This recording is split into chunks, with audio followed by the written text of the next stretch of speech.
Bien,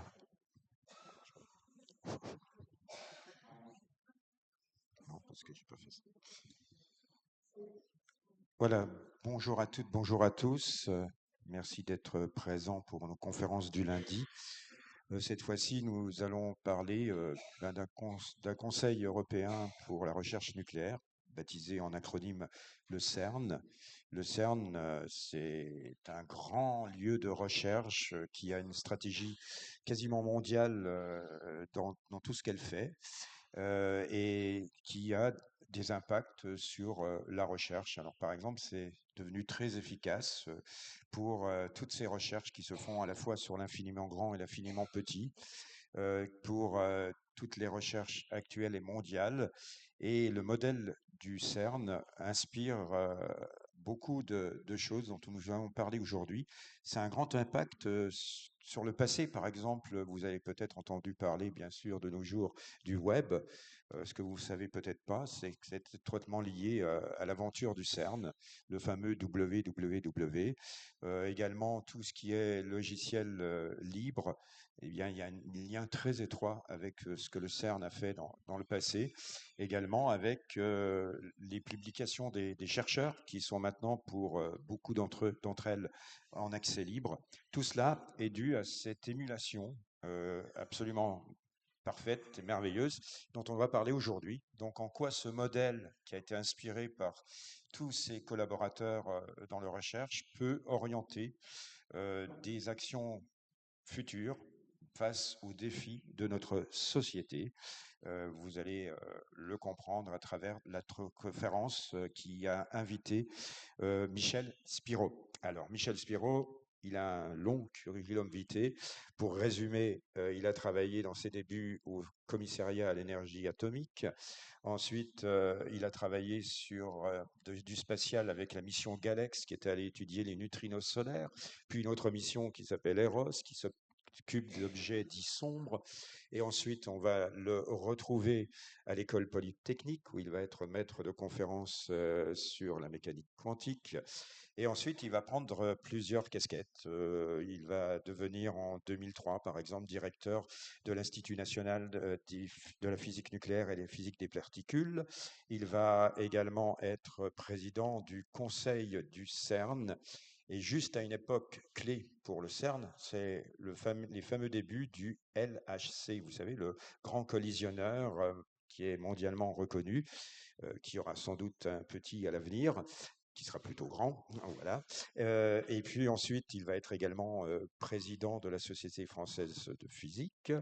Et il va, depuis, si je ne me trompe pas, 2020, être ce qu'il est aujourd'hui, c'est-à-dire président du conseil de la Fondation CERN et Société, dont on va avoir quelques beaux exemples, je pense, durant cette conférence. Je vais donc lui laisser la parole.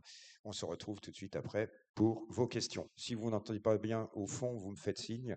Je sais qu'il y avait ces derniers temps quelques soucis de son. On a essayé de régler ça avec la technique, mais vous nous le dites. Merci.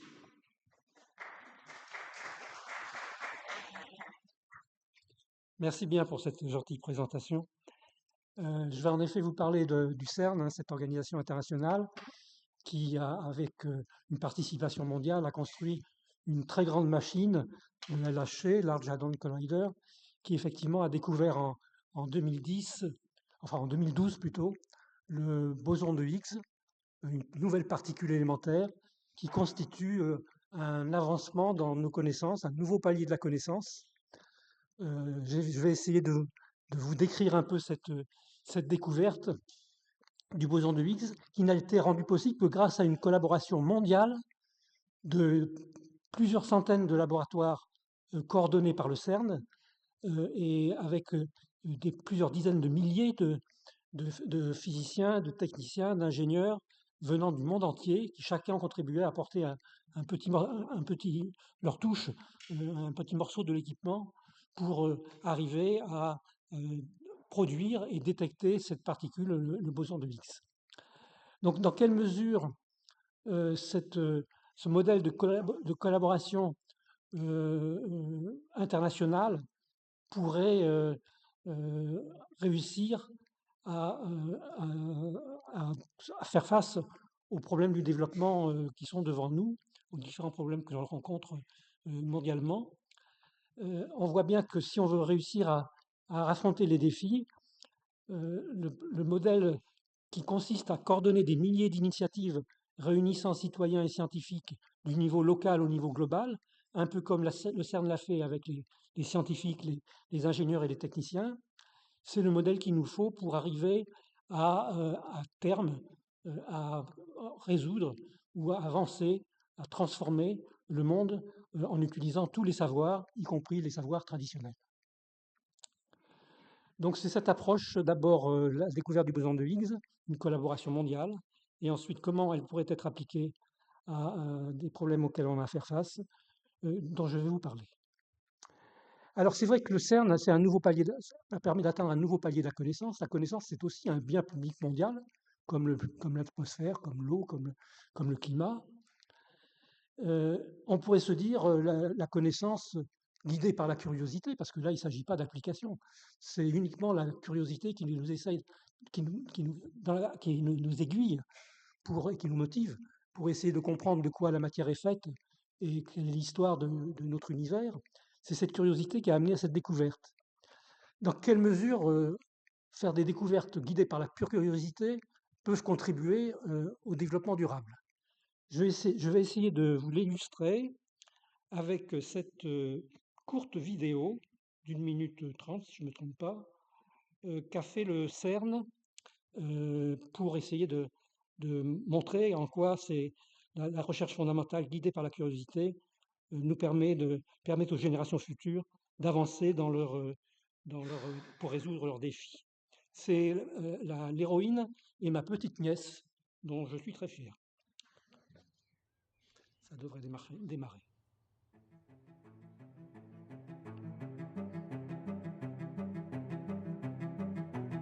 La curiosité à l'égard du monde qui nous entoure est ce qui fait de nous des êtres humains. Cette volonté de comprendre notre environnement est le moteur des sciences fondamentales. Incité par cette curiosité, chaque nouvelle génération de scientifiques enrichit le réservoir des connaissances accumulées par les générations précédentes. Nous sommes arrivés à un moment déterminant pour le futur de notre planète. Maintenant, plus que jamais, il est impératif de puiser dans ces réservoirs de connaissances pour résoudre les problèmes globaux qui se présentent à nous et pour ouvrir la voie à un développement plus durable. Sous aucun prétexte ne devons-nous relâcher notre curiosité. Les générations futures trouveront de l'inspiration dans les savoirs que nous accumulons aujourd'hui et qui les dotera des puissants outils nécessaires à la construction d'un monde meilleur. Alors cette vidéo a servi un peu d'emblème pendant l'année internationale des sciences fondamentales pour un développement durable, qui était en 2022-2023. À cette époque, donc, ma petite nièce avait 13 ans, maintenant elle en a 16, et elle veut devenir la première femme en Formule 1. Je ne suis pas sûr que ce soit très soutenable comme sport, mais bon, c'est son ambition. Et là, pour l'instant, elle en est à la Formule 4, elle a maintenant 16 ans. Je passe là-dessus et je reviens au CERN avec qu'est-ce que c'est que le CERN et qu'est-ce que c'est que cette machine qui a permis de faire la découverte du boson de Higgs. Donc, comme je vous l'ai dit, c'est une aventure technologique et scientifique mondialisée, hors norme, pour un bien commun, la connaissance. Et donc, ça peut servir comme référentiel pour les aventures collectives et un modèle pour les grands défis mondiaux. Alors, vous voyez là le site où se trouve le grand accélérateur du CERN, 27 km de circonférence. C'est un anneau, le Seigneur des Anneaux, hein, c'est le plus grand du monde, dans lequel se trouvent des aimants et des cavités accélératrices. Et on fait tourner dedans des protons en sens inverse, dans un sens et dans l'autre, et ils se collisionnent à quatre endroits différents. C'est une aventure qui a duré très longtemps. L'idée a germé en 1984 pour une telle machine pour arriver à savoir si le boson de Higgs existait ou pas. On savait que cette machine pourrait répondre à la question existentielle, être ou ne pas être pour le boson de Higgs. Donc l'idée en 1984, le boson de Higgs, l'idée du boson de Higgs avait germé en 1964 par 3 physiciens, théoriciens, Brout, Englert et Higgs. Brout et Englert sont des Belges, Higgs est anglais, mais l'impérialisme anglo-saxon a fait que c'est devenu le boson de Higgs et non pas le boson de Bruton-Englert-Thetix. Ils sont trois à l'avoir imaginé. En 1964. En 1984, donc on savait qu'une telle machine de 27 km de circonférence avec des accélérant des protons qui vont en sens inverse et qui se collisionnent à 4 endroits différents, devrait être capable de dire si le boson de Higgs existe ou n'existe pas. En 2010, en 1994, la machine était approuvée. En 2010, les premières collisions avaient lieu. En 2012, le boson de Higgs a été trouvé. Et depuis, on l'étudie en détail pour voir s'il y a des propriétés intrigantes et qui nous permettraient de jeter une nouvelle fenêtre dans la compréhension de quoi la matière est faite.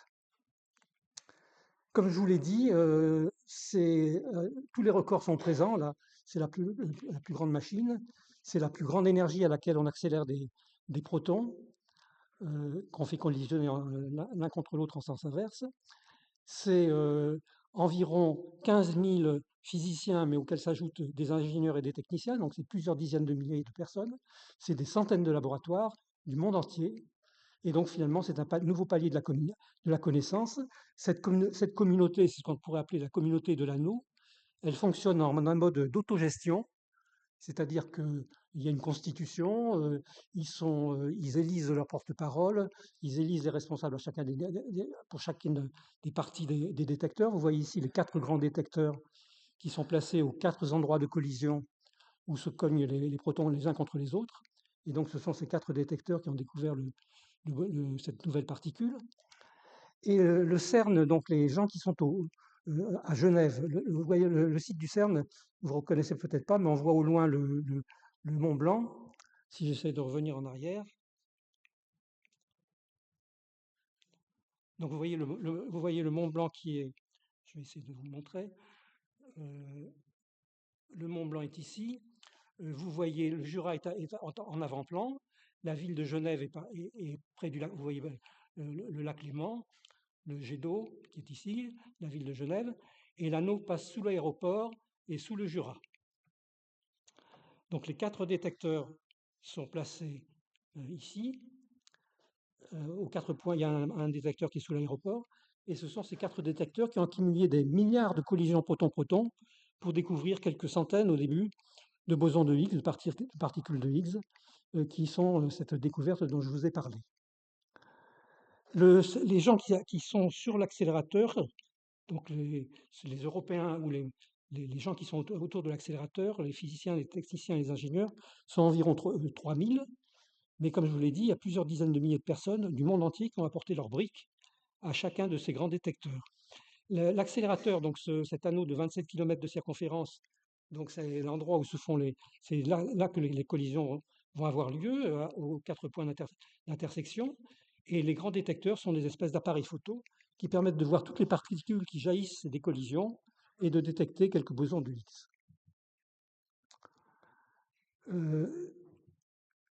Je résume un peu pour essayer de vous donner une idée de l'importance de la découverte. Juste une seconde. Comment comprend-on la matière aujourd'hui? Il y a eu énormément de progrès en 50 ans. Si vous savez que la matière est faite de toutes sortes de choses, des solides, des liquides, des gaz, l'atmosphère dans cette salle, c'est de l'air, que l'air est fait de molécules, que les molécules sont faites d'atomes, que les atomes sont faits de noyaux, donc des protons et des neutrons qui constituent ces noyaux et d'électrons qui tournent autour. Les électrons sont toujours des particules considérées comme élémentaires. C'est un peu des poupées russes. Hein. Les noyaux sont faits donc de protons et de neutrons, et les protons et les neutrons sont faits de quarks. À chaque niveau de quarks qui sont considérés comme des particules élémentaires.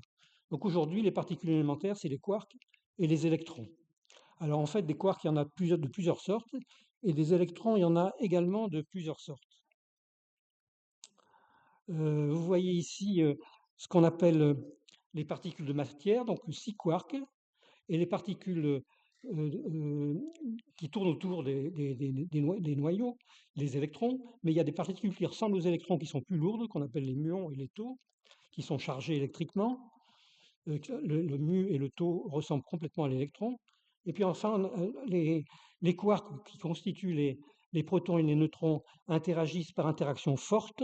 L'interaction forte, elle est véhiculée par les gluons.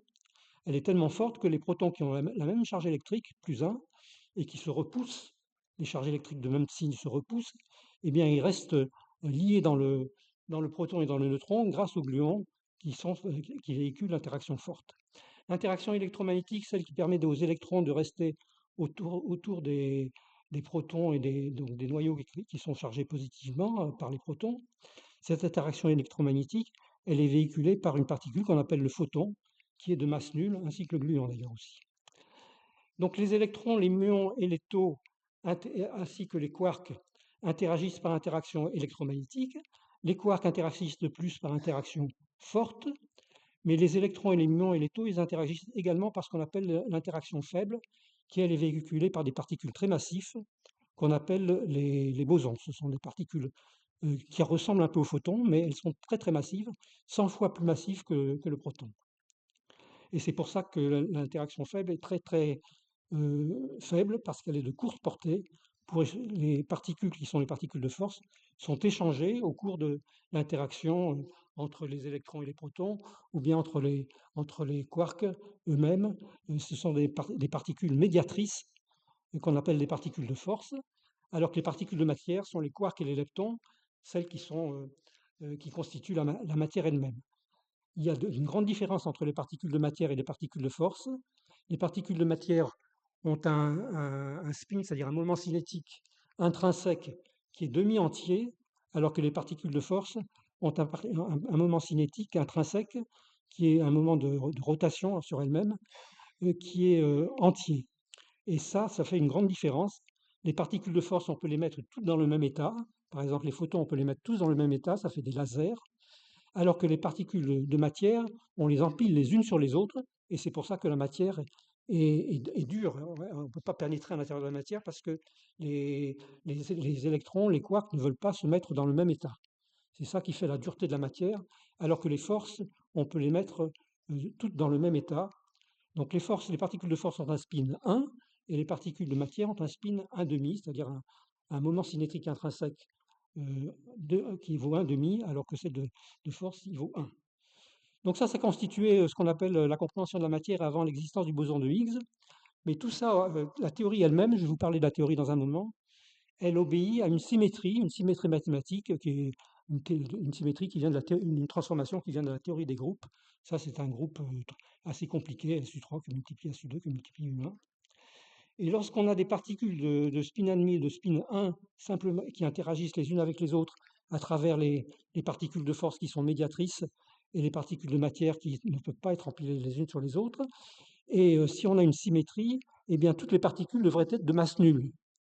Et c'est pour ça qu'on était dans une grande contradiction jusqu'en 1960, jusqu'à ce que Brute, Englert et Higgs imaginent un nouveau type de particules qui ont un spin 0, qui ont toutes les propriétés du vide, c'est-à-dire que tous les nombres quantiques sont nuls, charge nulle, spin 0, tout ce que vous voulez est nul, et donc un peu comme le vide.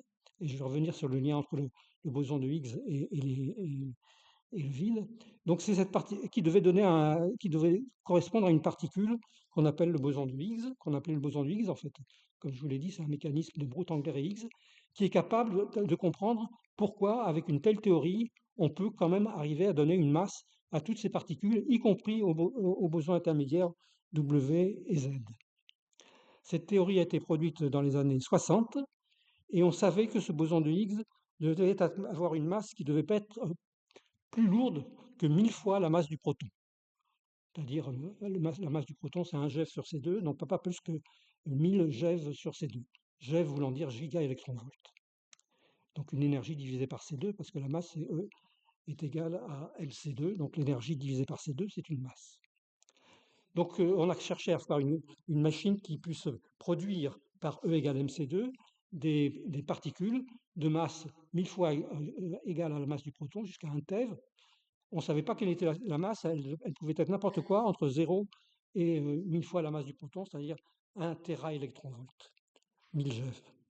Et donc c'est pour ça que le LHC a émergé comme la machine à faire.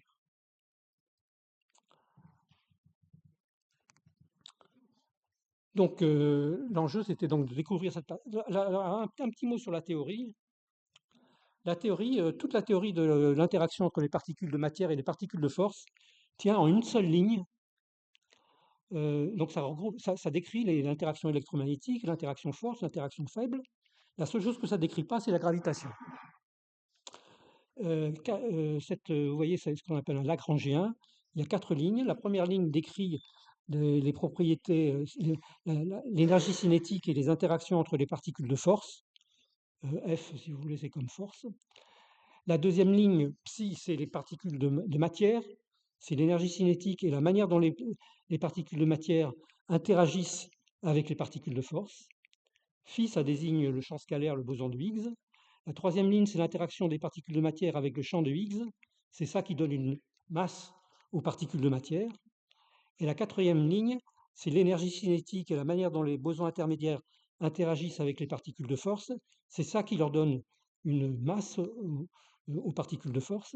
Et il y a en plus ce terme-là, le potentiel du champ scalaire, du boson de Higgs, qui correspond à une énergie. Et comme je vous ai dit, le champ de Higgs, le boson de Higgs est présent dans tout l'univers et a des propriétés intimes avec le vide quantique. Je vais revenir là-dessus. Le boson de Higgs imprègne le vide quantique et ce potentiel correspond à une sorte d'énergie du vide quantique et dont je vais vous parler dans un instant. En fait, vous pouvez vous demander qu'est-ce que ça veut dire le vide quantique. Le vide classique, on dit qu'on a fait le vide en physique classique lorsqu'il n'y a pas de particules. Si vous avez une boîte, vous pompez tout ce que vous pouvez pomper, et lorsqu'il n'y a plus de particules, vous dites que vous avez le vide. Mais en mécanique quantique, même si vous n'avez plus de particules réelles, il reste ce qu'on appelle des fluctuations quantiques, c'est-à-dire des particules virtuelles non détectables. C'est lié à la relation d'incertitude de la mécanique quantique, à savoir que vous pouvez, pendant des flashs de temps très courts, avoir des fluctuations d'énergie très grandes. Plus c'est court, plus les fluctuations d'énergie peuvent être grandes. Et donc, si vous faites des flashs suffisamment brefs, vous pouvez avoir des énergies très grandes qui se transforment en particules pendant un temps extrêmement bref. C'est pour ça qu'on parle de particules virtuelles, parce qu'on ne peut pas les détecter. Il s'agit de milliardièmes de secondes. Donc c'est indétectable, c'est des particules virtuelles, mais le vide est rempli de fluctuations quantiques. Et donc, notamment, il est rempli de fluctuations quantiques où il produit des bosons de Higgs qui s'annihilent aussitôt. Et donc ça correspond à une forme, pour le boson de Higgs, qui a tous les nombres quantiques du vide, ça correspond à une forme d'énergie. Donc ici, vous avez l'énergie du vide, V, en fonction de la valeur moyenne du champ de Higgs dans le vide. Lorsque la valeur moyenne du champ de Higgs dans le vide est nulle, eh bien l'énergie du vide est grand. Et lorsque la valeur moyenne atteint une certaine... donc il y a deux équilibres. Un équilibre de la forme du potentiel de Higgs, de cette énergie, en fonction de la valeur du champ moyen du Higgs dans le vide, qui peut être réel ou imaginaire. Donc c'est un nombre complexe, cette valeur moyenne. Vous avez une partie réelle ou bien une partie imaginaire. Eh bien la forme de ce potentiel, c'est un chapeau mexicain. Et donc vous avez deux équilibres. Un équilibre instable, où l'énergie du vide est grande et la valeur moyenne du champ de Higgs dans le vide est nulle. C'est ce qu'on pense avoir eu lieu au moment t égale 0 de l'histoire de l'univers, le Big Bang.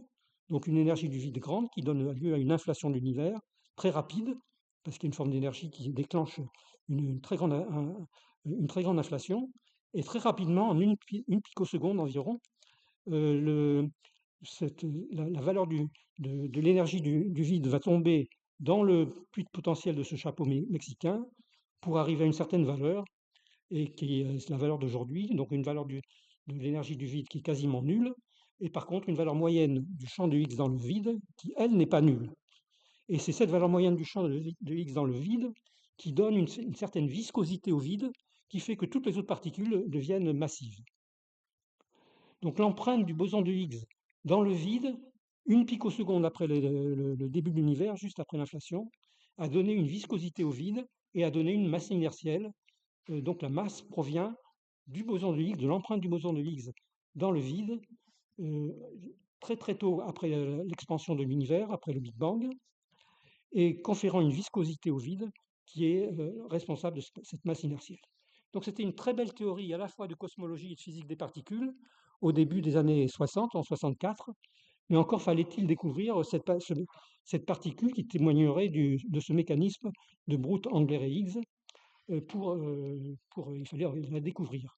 Et on savait que la masse de cette particule devait être inférieure à 1000 fois la masse du proton, d'où cette grande machine du LHC qui était capable d'accélérer des protons avec 14 TeV contre 14 TeV, 7 TeV contre 7 TeV, c'est-à-dire une énergie dans le centre de masse de 14 TeV, largement suffisante pour produire une particule de masse 1 TeV. Quand je dis 1 TeV, c'est 1 TeV divisé par C2.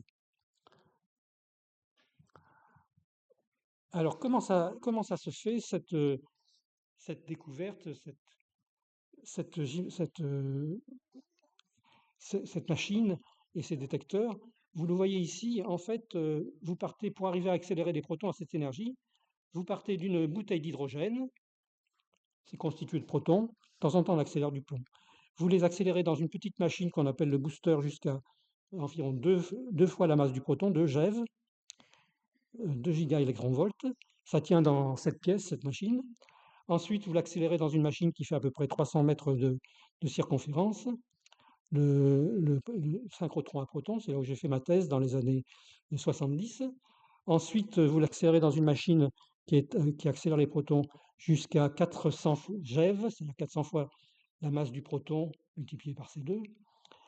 C'est le superproton synchrotron, qui était la machine des années 80-90. Et cette machine-là injecte des protons dans un sens et dans l'autre, dans la machine de 27 km de circonférence, pour se collisionner, et qui monte jusqu'à 7 téraélectronvolts, c'est-à-dire 7000 GeV, et ils viennent se collisionner en 4 endroits différents qui sont montrés ici avec 4 détecteurs différents.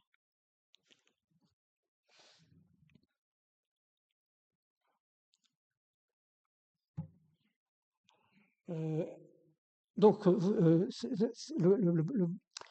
boson de Higgs a été découvert, comme je vous l'ai dit, en 2010-2012. Mais pour insister un peu plus sur qu'est-ce que c'est que le CERN, donc je vous ai décrit cette découverte, je vais encore en dire un mot tout à l'heure pour vous montrer un peu comment ça a été démontré. Un mot sur les missions du CERN, parce qu'on pourrait se demander d'où ça sort le CERN, d'où vient cette organisation internationale. Il faut bien voir que le CERN existe depuis 1954, donc c'est après la guerre. Il a été créé pour que l'Europe puisse rivaliser à nouveau avec les États-Unis et l'URSS à l'époque, qui toutes avaient des machines et des scientifiques qui étaient nettement plus compétitives que ce que l'Europe pouvait faire à la sortie de la guerre. Et donc c'est les mêmes qui ont conçu l'Union européenne, qui ont conçu aussi le CERN pour essayer de reconstituer une Europe scientifique qui soit capable de rivaliser avec les meilleurs. Et non seulement elle a rivalisé avec les meilleurs, mais maintenant elle est devenue l'organisation qui assume la frontière à haute énergie de toute la recherche de la matière et des constituants élémentaires de la matière en atteignant les plus hautes énergies avec les accélérateurs. Les missions du CERN étaient inscrites par ses fondateurs dans une constitution, une convention, qui insistait sur 4 thèmes: la recherche, bien sûr, mais aussi l'innovation qui va avec, l'éducation qui va avec aussi, et l'idée d'une science pour la paix en rassemblant tous les pays européens, notamment ceux qui s'étaient coalisés les uns contre les autres pendant la guerre, les rassembler ensemble et rassembler la planète entière. Donc ces 4 missions sont décrites ici: repousser les frontières des connaissances, les secrets du Big Bang, je vous l'ai dit, à quoi ressemblait la matière dans les tout premiers instants de l'existence de l'univers. Vous verrez que les collisions proton-proton, ça ressemble à des mini-Big Bang. Développer de nouvelles technologies, cela vous a été dit au tout début, le web est né au CERN. Maintenant, beaucoup d'autres choses ont été inventées au CERN, je vais vous montrer ça dans un instant. La mise en commun de toutes les ressources informatiques des laboratoires du monde entier qui travaillent sur le LHC, ce qu'on appelle la grille de calcul, est aussi une avancée technologique majeure. Je vais vous en parler aussi pour le futur. Pour la médecine, l'imagerie médicale et la thérapie par des protons, par des électrons ou par des photons, les diagnostics et la thérapie. Pour l'éducation formelle et scientifique et les ingénieurs de demain. Pour la paix, rassembler des personnes de différentes nations et de cultures.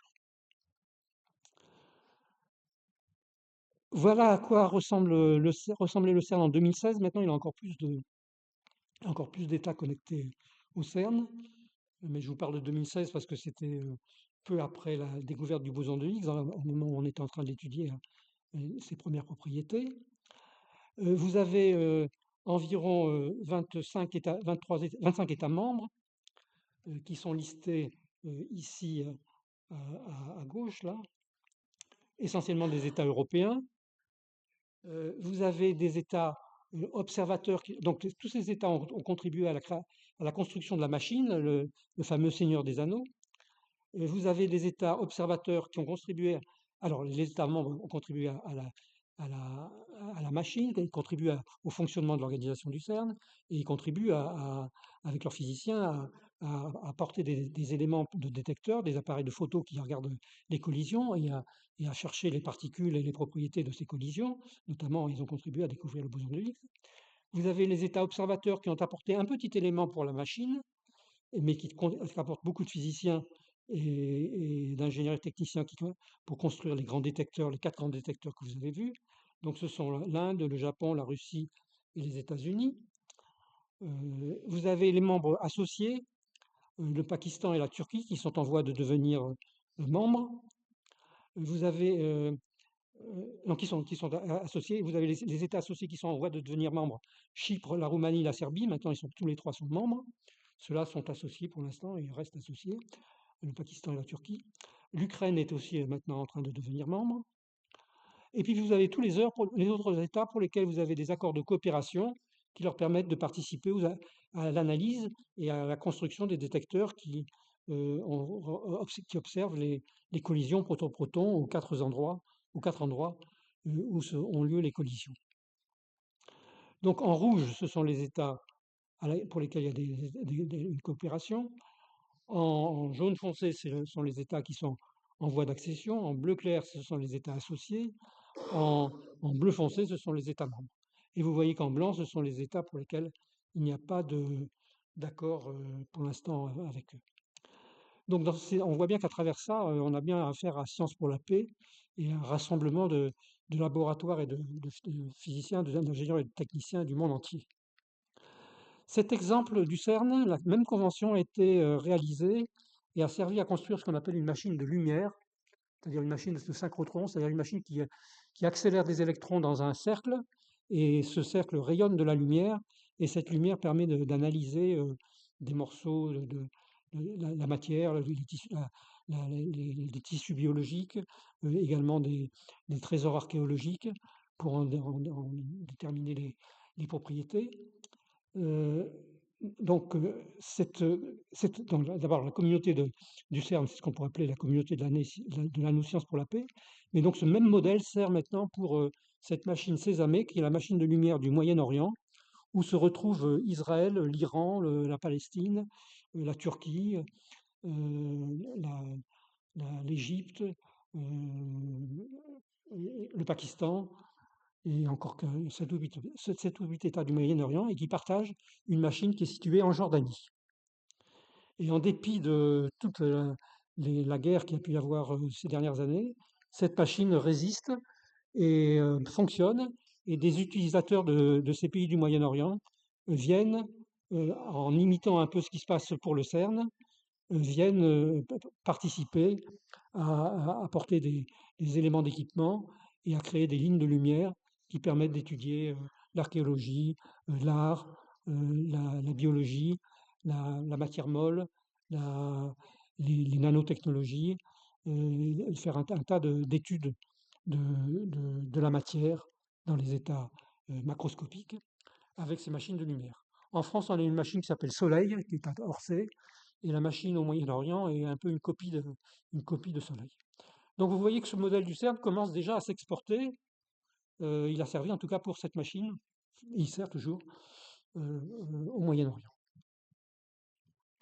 dans un domaine qui n'est pas la physique des particules, qui est la physique de la matière.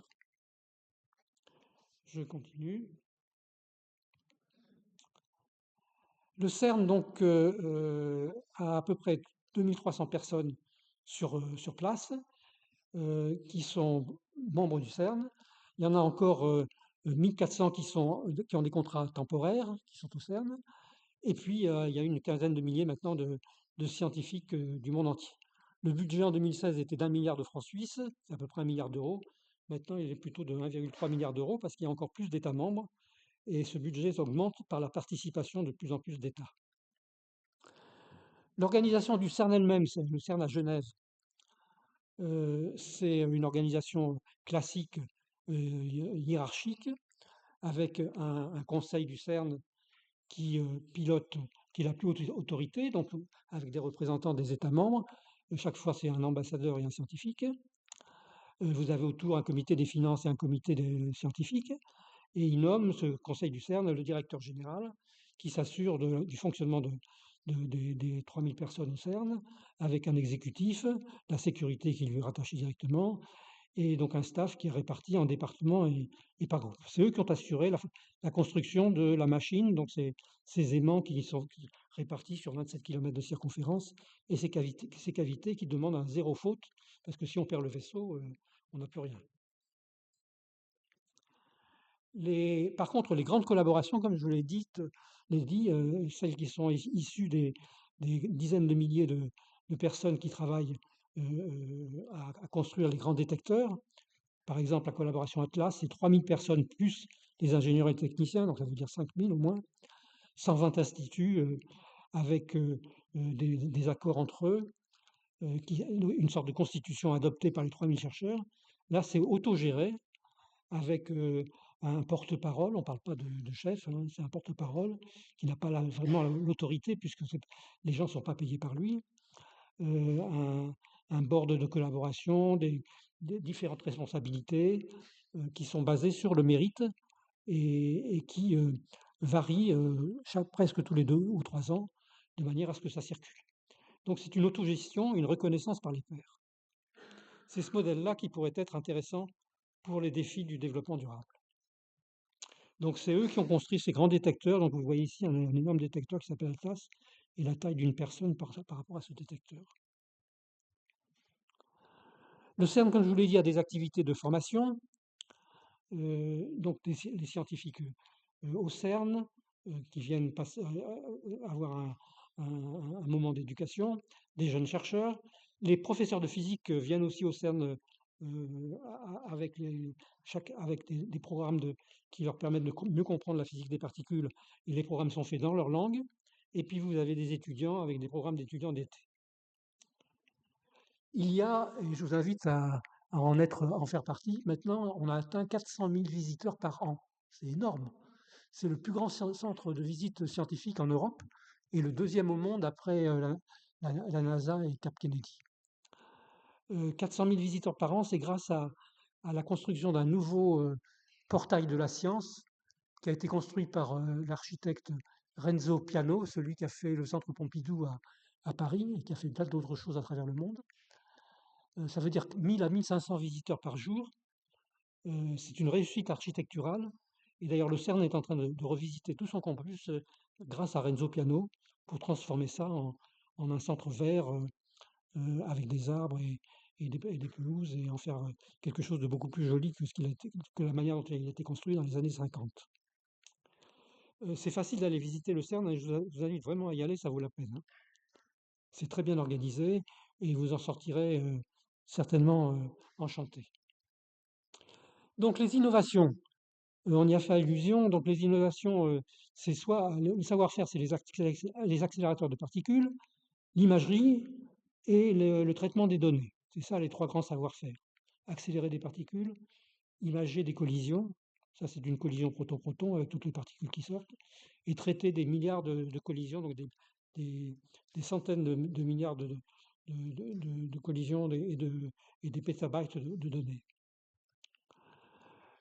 Alors, avec les accélérateurs de particules, maintenant, on peut traiter des cancers, notamment des tumeurs dans le cerveau, ce qu'on ne peut pas faire autrement, en venant à arrêter des protons ou des noyaux d'hélium ou des noyaux de carbone juste à l'endroit où pourrait se trouver une tumeur. Avec l'imagerie, on sait faire des images d'une précision remarquable, l'imagerie médicale que vous voyez là-haut. Ça a commencé avec Charpak et les chambres dites d'imagerie médicale de Charpak. Maintenant, on utilise du silicium, des pixels. Alors, une liste des innovations. Les premiers écrans tactiles sont nés au CERN dans les années 70, dans les salles de contrôle du CERN. Le web est né au CERN en 1990, le HTTP://www. Tim Berners-Lee était au CERN, c'est lui l'inventeur du web, pour faire collaborer les physiciens du monde entier, de sorte qu'ils n'aient plus à aller chercher à rassembler toutes les informations à un seul endroit, et qu'on puisse avoir les informations là où elles sont créées dans les laboratoires et y accéder par le web. Et le CERN l'a rendu immédiatement gratuit et ouvert, donc non brevetable, et c'est grâce à ça que le web est né gratuit. Même ça n'empêche pas à partir de là de développer des applications qui, elles, peuvent être payantes. Mais le web lui-même est gratuit. Sinon, il aurait été payant comme la plupart des grandes innovations, la photocopie, Xerox, tous ces trucs-là, ont été payants depuis le départ. Le web a été gratuit grâce à ça, et c'est ça qui a permis de le développer mondialement à toute allure. Il est né en Europe, malheureusement, les applications sont nées plutôt aux États-Unis. Les logiciels libres, on l'a dit aussi, c'est un modèle pour l'innovation ouverte. Tout ce qui est simulation, rayonnement, matière, détecteur qui permet de bien comprendre l'imagerie médicale, par exemple, est essentiel, et c'est le CERN qui a la librairie du logiciel la plus importante au monde. Les caméras PET, donc les caméras qui permettent de faire des scanners ou bien l'IRM, sont basées sur des technologies de détection de photons ou bien de champs magnétiques intenses qui viennent du CERN.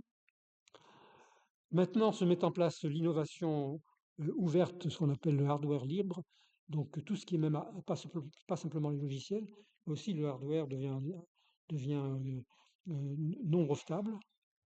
Les publications sont gratuites, de sorte que c'est les États membres du CERN qui payent les éditeurs en début d'année pour qu'ensuite ils fassent leur travail et d'analyse des papiers qui leur sont soumis et l'édition des papiers, mais ensuite ces papiers sont librement consultables dans les universités du monde entier. Et ça, c'est quand même un renversement de paradigme. Avant, les éditeurs publiaient et les universités du monde entier devaient payer pour pouvoir accéder à ces publications. Et bien sûr, les États, les pays moins riches avaient plus de difficultés à accéder à toutes les publications. Maintenant, on renverse le système. Ce sont les pays membres du CERN, à hauteur de leur nombre de physiciens, qui payent les éditeurs en début d'année pour que pendant l'année, toutes les publications qu'ils font soient gratuites. L'accès aux données est entièrement gratuit. Énormément d'outils collaboratifs mondiaux, la gestion de projet pour gérer la construction des détecteurs à travers une collaboration mondiale et de la machine. C'est des logiciels assez compliqués. Les agendas d'événements sont aussi faits par le CERN et sont largement diffusés. La mise en commun de toutes les ressources informatiques de tous les laboratoires du monde entier pour faire un supercalculateur qui, au lieu d'être localisé en un seul endroit, est une espèce de toile d'araignée de ressources informatiques distribuées mondialement, de sorte que si vous êtes en Inde, vous ne savez pas où sont les données et où se fait le calcul, mais vous avez accès à la même puissance que si vous êtes aux États-Unis ou à Genève. C'est un supercalculateur distribué dans le monde entier, l'ancêtre du cloud computing. Un rapport de l'OCDE a montré que cette innovation ouverte à tous, telle que pratiquée par le CERN, profite au monde entier bien mieux que tout le système des brevets que l'on connaît. Et je reviens maintenant encore un petit peu à la physique et surtout à la technique. Les collisions de protons-protons, vous voyez, c'est des espèces de mini-Big Bang, ils sortent de là des milliers de particules. Vous en voyez une ici, celle-là est encore plus spectaculaire. C'est des dizaines de milliers de particules qui sortent, donc des mini Big Bang en laboratoire. Et donc, comme je vous l'ai dit, c'est le 4 juillet 2012 que le CERN a pu annoncer avec une grande prudence que les expériences du CERN observent une particule dont les caractéristiques sont compatibles avec celles du boson de Higgs. Ça a été un grand événement qui ressemblait un peu à un concert de rockstar. L'amphi était plein, mais il y avait des jeunes qui avaient fait la queue depuis minuit, alors que le séminaire avait lieu à 9 h du matin. Et il était retransmis dans le monde entier. La presse était présente, mais les gens voulaient être dans la salle. C'était encore une époque où je présidais le conseil du CERN. Donc ça a été annoncé dans la presse, et ça a été repris dans la presse du monde entier. On estime que plus d'1 milliard de personnes étaient au courant de la découverte du boson de Higgs, alors que, comme je vous l'ai montré, c'est quand même assez difficile à expliquer, hein. Mais néanmoins, par l'enthousiasme et par le gigantisme de l'événement, les gens se rendaient compte qu'on avait atteint un nouveau palier de la connaissance et que c'était un peu comme un nouveau continent de la connaissance qui avait été découvert, un peu comme lorsque les continents, l'Amérique avait été découverte. Et la comparaison avec un concert de rockstar a été faite dans la presse. Donc ce qui était vu, c'était quelques centaines d'événements dans lesquels on voyait un boson de Higgs très furtivement qui se désintègre en 2 photons, ou bien qui se désintègre en... Et donc quand on reconstruisait la masse de la particule parente de ces 2 photons, on voyait un petit pic, et ce pic correspondait à une nouvelle particule qui avait une masse de 126 GeV et qui se comportait exactement comme on s'attendait à ce que le boson de Higgs se comporte s'il avait une masse de 126 GeV. On ne connaissait pas sa masse, mais on était capable de prévoir comment il se comporterait, comment il serait visible. Pour chaque masse, on savait comment il serait visible. Et donc, cette bosse-là, on l'interprétait comme un boson de Higgs à 126 G. On le voyait aussi dans un autre canal avec 2 électrons et 2 muons. Et on pouvait montrer que la probabilité que ce soit dû juste à une fluctuation était de une malchance sur 1 million environ, ou même moins, que ceci puisse être le fait de fluctuations dues juste au hasard. Donc c'était bien un phénomène réel, et ce phénomène avait toutes les caractéristiques de ce qu'on attendrait d'un boson de Higgs qui aurait 126 GeV. Bon, maintenant la masse est plutôt 125 que 126, mais à l'époque les détecteurs n'étaient pas encore calibrés de manière impeccable. Et donc là, Robert Booth malheureusement était décédé, mais dans la salle il y avait François Englert ici, et Peter Higgs qui était là. Peter Higgs est maintenant décédé, mais François Englert est toujours bien vivant. Et donc le prix Nobel a été décerné à ces deux-là, hein, parce qu'il est décerné toujours à des personnes vivantes. Il a été décerné conjointement à François Englert et Peter Higgs pour la découverte théorique qui contribue à notre compréhension du mécanisme à l'origine de la masse des particules subatomiques, mécanisme qui a été confirmé par la découverte de la particule fondamentale, H, il disait, boson de Higgs, qui était prédite à cet effet par les expériences, donc découverte par les expériences menées par les collaborations ATLAS et CMS au CERN, au Grand Collisionneur de Hadron, LHC. Donc c'était une manière aussi, mais dans les statuts du prix Nobel, on ne peut les donner qu'à 1, 2 ou 3 personnes. Mais là, dans les attendus du prix Nobel, on voyait bien que les expériences ATLAS et CMS étaient dans une certaine mesure aussi reconnues par le prix Nobel. Depuis, maintenant, on a plus de données, de beaucoup plus, et les pics qui étaient encore un peu marginaux apparaissent beaucoup plus fortement. Je ne vais pas m'étendre là-dessus. Et on s'attend à ce qu'en 2035, on puisse voir le boson de Higgs se désintégrer dans toutes sortes de particules. Et la manière de se désintégrer permettra de montrer que son couplage à ces particules est proportionnel à la masse de ces particules. Donc c'est vraiment lui qui est responsable de la masse de ces particules. Le LHC devrait tourner jusqu'en 2045 probablement. La pleine exploitation jusqu'en 2035, mais après on voudra encore l'exploiter jusqu'en 2045. Et avec la possibilité de chercher de nouvelles particules et éventuellement de trouver des déviations par rapport aux prédictions. Et vers 2025, c'est-à-dire c'est maintenant, on devrait commencer déjà à choisir la nouvelle machine après le LHC pour continuer l'aventure de la connaissance. Et la préférence aujourd'hui va vers une machine circulaire de 100 km de circonférence, dans l'esprit de de l'histoire du CERN. Cette machine passerait donc sous le lac Léman, cette fois-ci, autour du Salève, sous le Jura. Vous voyez ici le LHC en blanc et en jaune le tracé de la machine. Alors, actuellement, on est plutôt vers la machine en pointillé, c'est-à-dire 90 km de circonférence plutôt que 100 km de circonférence, pour des raisons géologiques.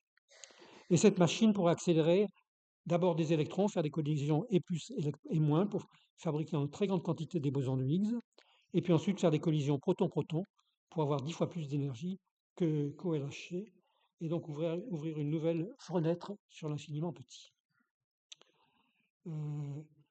Voilà, donc tout ça c'était pour essayer de mieux comprendre cette formule-là et éventuellement trouver une formule encore plus ambitieuse qui permettrait notamment de regrouper non seulement les trois interactions faibles, électromagnétiques et fortes, mais aussi l'interaction gravitationnelle, qui pour l'instant est décrite par une autre équation, c'est l'équation d'Einstein, qui parle de courbure de l'univers, ce facteur d'échelle de courbure de l'univers, R, est relié au tenseur d'énergie dans l'univers et à la constante cosmologique, ici vous voyez lambda, qui pourrait être interprétée éventuellement comme l'énergie du vide.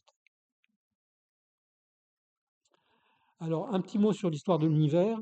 L'espace de l'univers s'étend en permanence. C'est l'espace lui-même qui s'étend. Vous pouvez considérer qu'un observateur qui est en chute libre dans l'univers, il a l'intersection de ces lignes bleues, et ces lignes bleues s'éloignent les unes des autres, toutes les distances s'éloignent, c'est l'espace lui-même, les distances qui augmentent. Et donc toutes les galaxies, ou les amas de galaxies, se fuient les uns les autres, si bien que lorsqu'on regarde loin, on voit l'univers tel qu'il était il y a longtemps. Ça, c'est parce que la lumière voyage à 300 000 km par seconde. Lorsque vous regardez loin, eh bien, la lumière met un certain temps pour arriver. Lorsque vous voyez le Soleil, vous le voyez tel qu'il était il y a 8 minutes, parce que la lumière met 8 minutes pour arriver du Soleil jusqu'à nous. Lorsque vous regardez la Voie lactée, vous la voyez telle qu'elle était il y a 30 000 ans, le centre galactique. Et lorsque vous voyez encore regarder plus loin, vous voyez l'univers tel qu'il était il y a très longtemps. Et comme je vous l'ai dit, l'univers, toutes les distances s'étendent au fur et à mesure de l'évolution de l'univers. Donc quand vous regardez il y a très longtemps, l'univers était plus dense, et si on reprend l'analogie avec un gaz, il était aussi plus chaud. Et donc si vous allez très très loin dans l'univers, les structures qui constituent l'univers étaient décomposées, les galaxies, les étoiles, au point que si vous allez vraiment très très loin, même les atomes étaient décomposés, et donc dans les tout premiers instants de l'univers était une soupe de particules en collision les unes les autres. Ça, c'était dans la première microseconde après le Big Bang, dont je vous ai parlé au tout début. Après une picoseconde, c'est-à-dire un millième de milliardième de seconde, les particules ont une masse. Après des microsecondes, vous avez les quarks, les protons, les neutrons, c'est la soupe de l'univers. Et donc dans le passé très lointain, moins que la première microseconde, eh bien la soupe de particules, ces particules étaient en collision les unes avec les autres, un peu comme ces collisions qu'on fait au LHC. Si on regarde l'image du ciel il y a 360 000 ans, c'est-à-dire 370 000 ans, ça c'est une image du ciel vue par le satellite Planck. C'est l'époque où les atomes se décomposent. Si vous regardez plus loin, les atomes étaient décomposés, et donc à 370 000 ans, la soupe d'électrons et de protons devient une soupe d'atomes en formation. Donc ça, c'est les atomes en formation.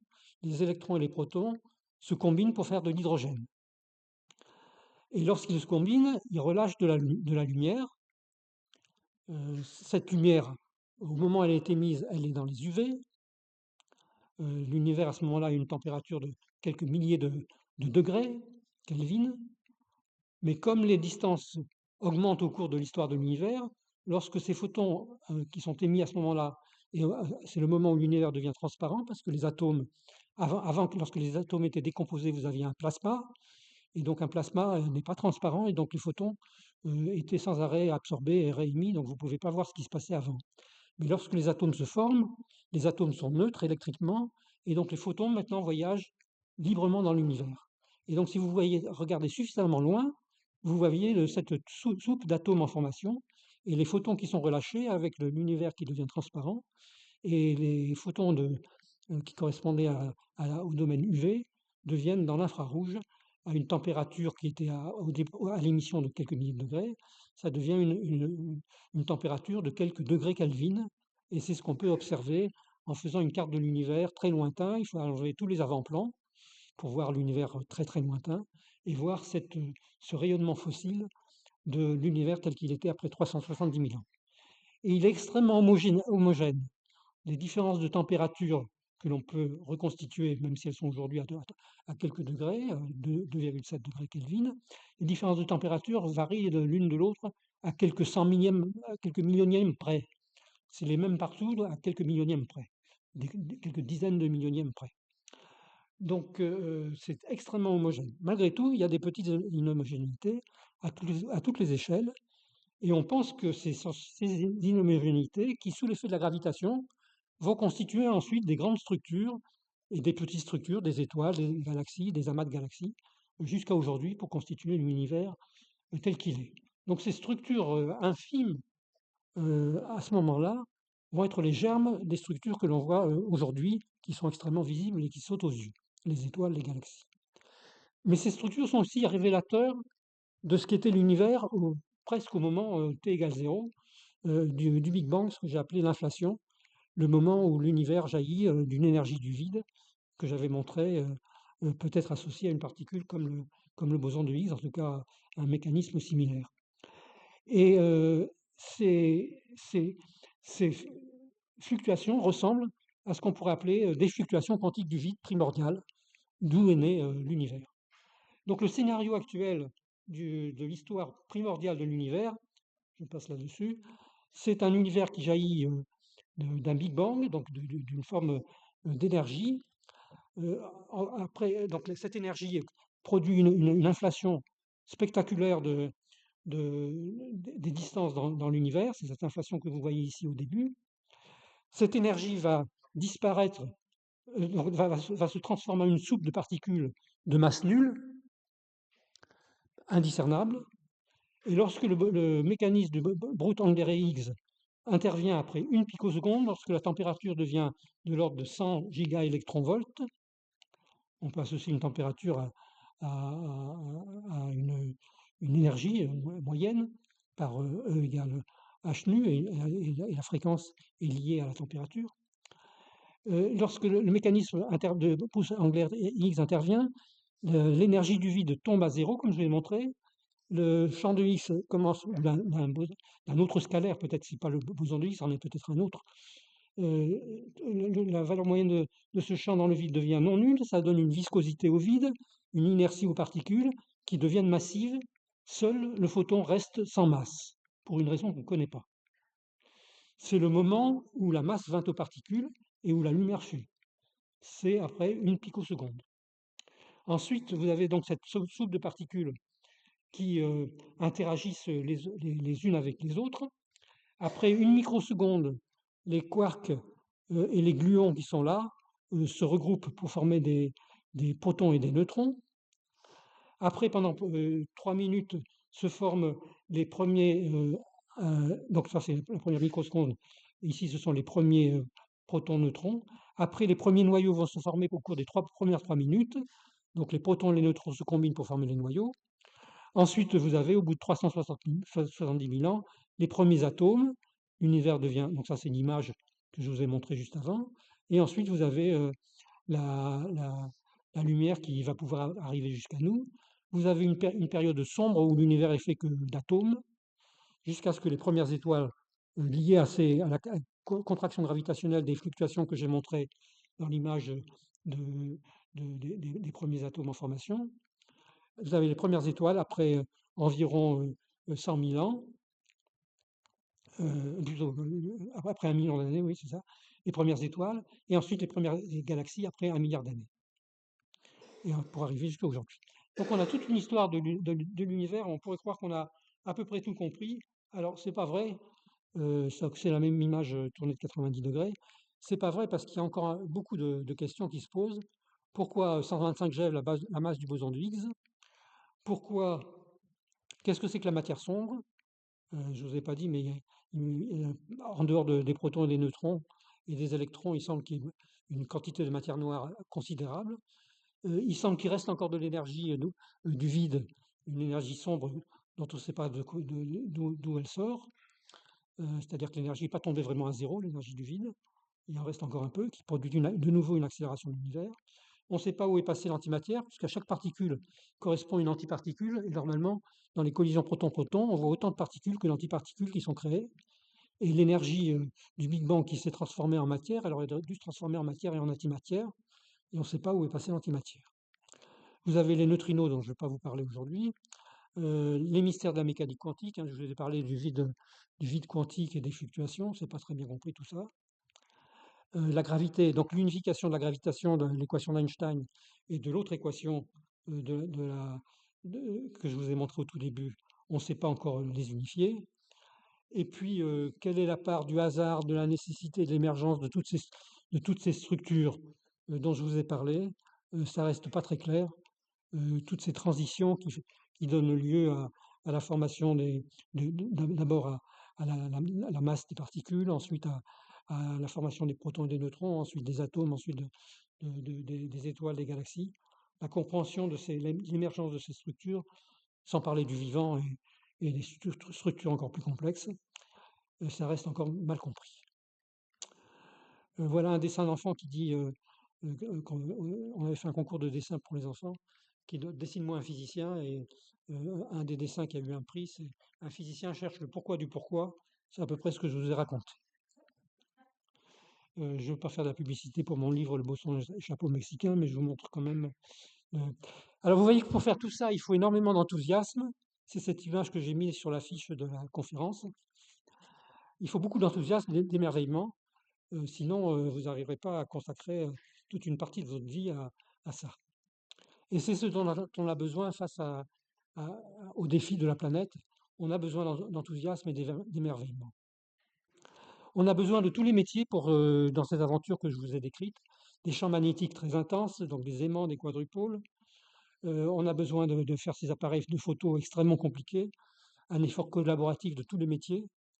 Il y a des aimants, il y a des pixels, il y a des calorimètres, il y a des trackers, des cristaux, il y a tout ce que vous voulez. Tous les métiers sont là. Et comme je vous l'ai dit, il faut traiter les données, c'est le record de nombre de données, c'est à peu près l'équivalent de toutes les télécommunications mondiales qui sont enregistrées par seconde par le LHC. Et donc c'est pour ça qu'on a mis en place cette organisation que je considère comme un modèle pour le développement durable. Comme je vous l'ai dit, le web est né au CERN pour faire communiquer les gens entre eux dans le monde entier, dans tous les laboratoires. Et donc le principe de la mise en commun de toutes les données et de tout le calcul est fait sur ce modèle-là. Le CERN est le pilote de l'organisation, des ressources informatiques. Vous avez des grands nœuds, des grands centres, un pour la France, qui est justement à l'IN2P3, que j'ai dirigé pendant un certain temps. Mais il y en a dans 3 ou 4 endroits en Europe, il y en a aux États-Unis, il y en a en Asie, il y en a en Amérique latine, il y en a un peu partout. Ensuite, vous avez les nœuds d'ordre 2 qui sont toutes les universités, et enfin les moyens des chercheurs qui sont intégrés dans cette grande grille qui met ensemble toutes les ressources informatiques et qui permet à chaque chercheur d'avoir accès à toute la puissance calcul, à ce supercalculateur, et à toutes les données réparties dans le monde entier. Et c'est un type d'organisation qui pourrait nous inspirer et qui ressemble à celle de la communauté de l'anneau. Et qui pourrait servir pour essayer de traiter des biens publics mondiaux qui sont à préserver, comme l'air, l'eau, la biodiversité, les ressources, ou bien la connaissance, Internet, l'éducation, la santé, voire même considérer que ça contribuerait à la paix, et aussi ça pourrait contribuer à la lutte contre la pauvreté en partageant tout, et à la stabilité. Évidemment, pour des biens publics mondiaux, c'est l'ONU qui serait le lieu naturel pour coordonner toutes ces défis. même si en ce moment le multilatéralisme a un peu de plomb dans l'aile. Donc voilà, le modèle qu'on aurait tendance à prôner, basé sur un modèle comme celui du CERN, c'est le suivant: une organisation internationale avec une convention internationale type CERN, des grands centres nationaux constituant les nœuds d'ordre 1,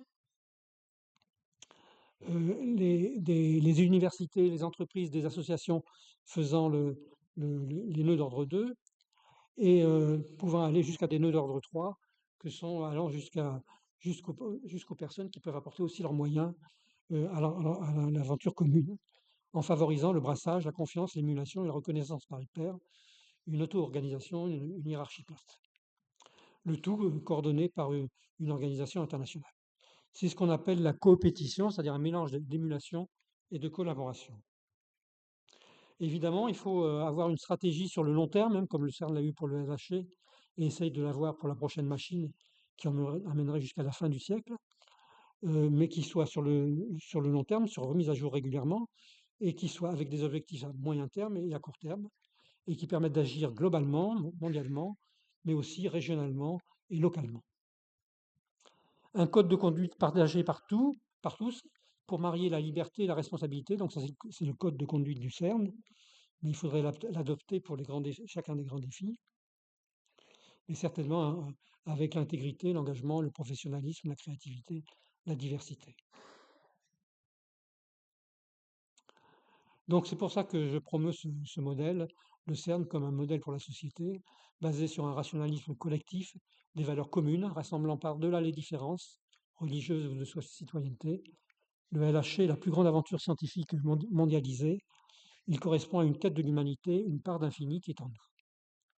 Cette aventure pourrait servir de modèle à bien d'autres, et donc basée sur une collaboration et l'émulation, ce qu'on appelle la coopétition. Et donc c'est ça qu'on a promu d'abord dans le cadre de l'année internationale dont j'ai parlé au début, des sciences fondamentales pour un développement durable, au moment du centenaire de l'Union internationale de physique pure et appliquée. Et donc, je vous ai montré la vidéo de ma petite nièce. Et c'est ça qu'on a réussi aussi à obtenir des Nations Unies, une décennie de toutes les sciences et de toutes les connaissances pour un développement durable, dans laquelle je participe à travers donc voilà la décennie. Hein. L'idée, c'est de rassembler toutes les connaissances, tous les savoirs, y compris traditionnels. Hein. Vous voyez, c'est indiqué ici. Une approche plus efficace et plus intégrée, fondée sur une coopération synergique de toutes les sciences fondamentales et les sciences appliquées, ainsi que les sciences humaines et les sciences humaines, y compris les connaissances traditionnelles. C'est comme ça qu'on pourrait espérer avoir des centres à toutes les échelles, villages, provinces, pays, groupes de pays et mondiaux, pour faire face aux défis de l'humanité. Parce que, bien entendu, les sciences fondamentales, même si elles sont essentielles, elles ne sont pas suffisantes. On doit embarquer toutes les sciences pour viser peut-être une économie circulaire, équitable, pacifique et respectueuse de la planète, ce que j'appelle régénérative, alimentée par des énergies décarbonées, qui serait le but à atteindre et qui rassemblerait tout le monde. Et donc, comme je le disais, il faut créer des milliers de centres de recherche coordonnés les uns aux autres et créer pour la soutenabilité le même esprit qui a présidé à la création du CERN après la Seconde Guerre mondiale. Et donc, c'est dans cet esprit qu'on promeut une toile mondiale de pôles transdisciplinaires. On appelle ça transdisciplinaire parce que c'est pas que toutes les disciplines scientifiques, il faut aussi que les connaissances traditionnelles soient incluses, donc les citoyens. Les premiers pas qu'on a pour ça, c'est d'utiliser une plateforme qui existe au CERN, qui s'appelle Zenodo, pour mettre des narratifs, des vidéos, des textes, des idées venant du monde entier autour des défis du développement durable. On est en train d'organiser cette plateforme qui serait dans un lieu sûr, comme le CERN, et qui serait pérenne, et qui permettrait d'accueillir toutes sortes de documents liés à la soutenabilité, avant d'en arriver à mettre toutes les ressources informatiques. Et je terminerai là-dessus. Donc c'est ce qu'on appelle, à l'intérieur de la décennie, c'est ce qu'on appelle la coalition Earth Humanity, qui vise un futur engageant et durable, une réconciliation de l'humanité, une réconciliation de la Terre et de l'humanité, un bien-être équitable sur une planète saine et vivante. Le modèle du CERN du CERN pourrait nous être utile. Merci beaucoup.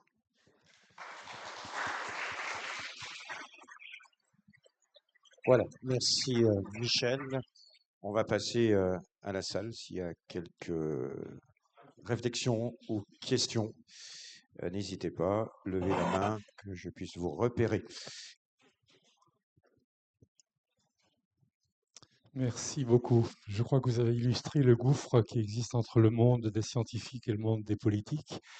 Mais je voudrais revenir sur quelque chose de plus simple que je risque de mieux comprendre, la collision des protons.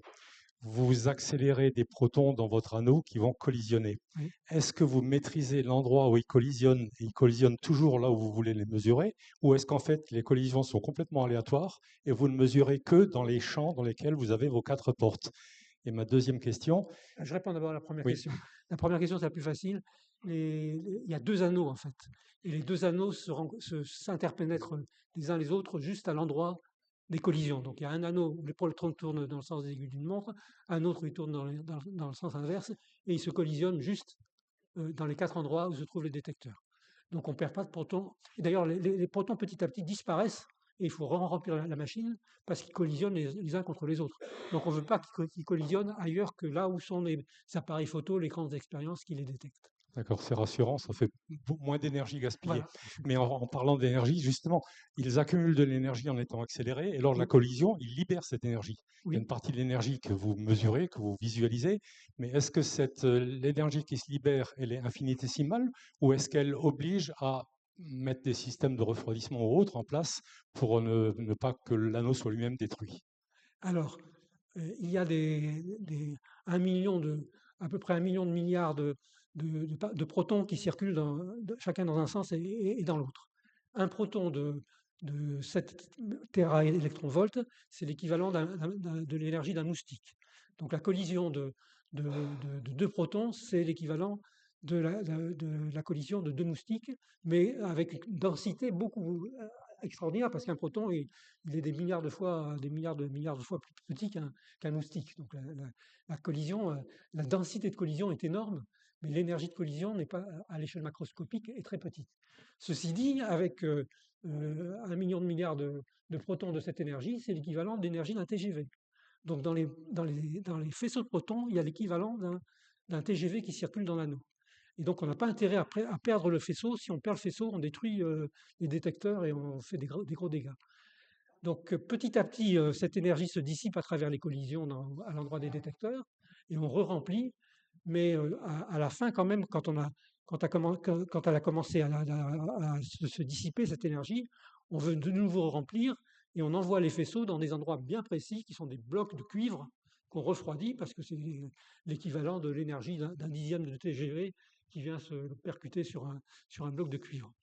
Donc macroscopiquement, c'est quand même des énergies considérables, même si l'énergie d'un proton, c'est petit, et comme il y a des millions de milliards de protons, ça fait une énergie colossale.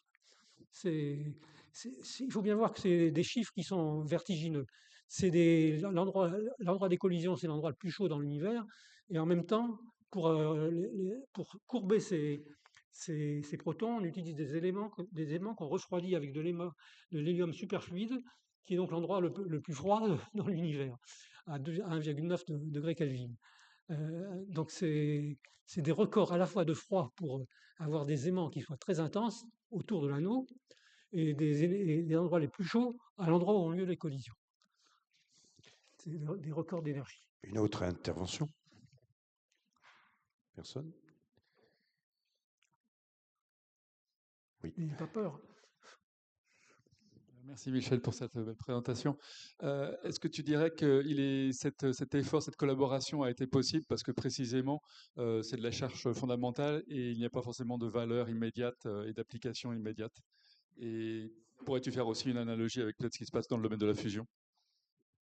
Alors, c'est sûr que c'est plus facile de faire collaborer et partager quasiment tout dans cette collaboration, même s'il y a beaucoup d'innovations, hein, comme tu l'as vu, hein, j'ai montré la liste d'innovations, mais finalement les États acceptent de tout mettre en commun et que tout soit en libre service, si je puis dire, même s'il y a des applications qui résultent des innovations liées aux défis considérables technologiques qui résident pour réaliser ces spectaculaires collisions. Mais c'est vrai qu'au départ, c'est une motivation guidée par la curiosité. Donc c'est plus facile. Dès qu'on va toucher au développement durable, ça sera plus difficile. Ceci dit, si on ne fait pas du collaboratif, à mon avis, on n'ira pas bien loin, hein, parce que ça sera que les plus riches qui permettront d'avoir accès aux innovations, et on va avoir des inégalités telles que ça ne sera pas supportable. Donc on promeut, alors peut-être qu'on est naïf, on promeut ce modèle-là pour le climat, pour avoir une économie circulaire, donc un système circulaire régénératif alimenté par des énergies décarbonées.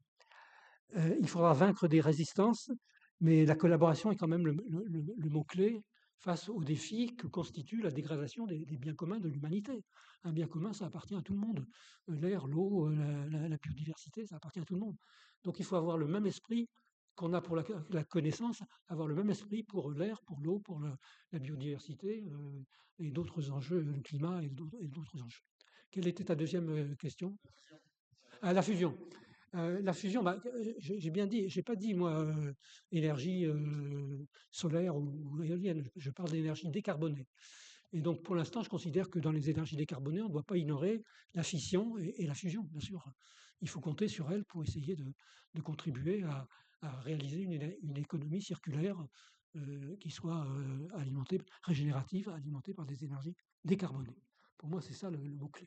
Et la fusion est essentielle. Je pense que pour l'instant, on n'a que la fission, comme en dehors des énergies renouvelables, donc l'énergie nucléaire de fission. Mais j'espère bien qu'on pourra passer de la fission à la fusion, parce que la fusion est quand même, d'une part, quasiment illimitée par rapport à l'uranium qui est nécessaire pour la fission. Ça utilise l'eau de mer.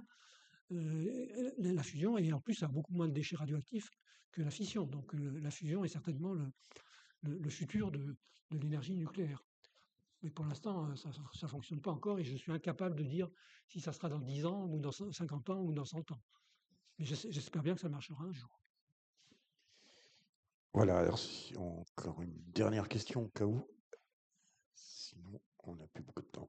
Voilà, il me reste à remercier Michel Spiro pour son intervention et à vous souhaiter une bonne semaine. On vous retrouve la semaine prochaine pour parler cette fois-ci de la famille des Habsbourg avec mon collègue Mathieu Mensch et Frédéric Fritsch. Voilà, merci, bonne semaine.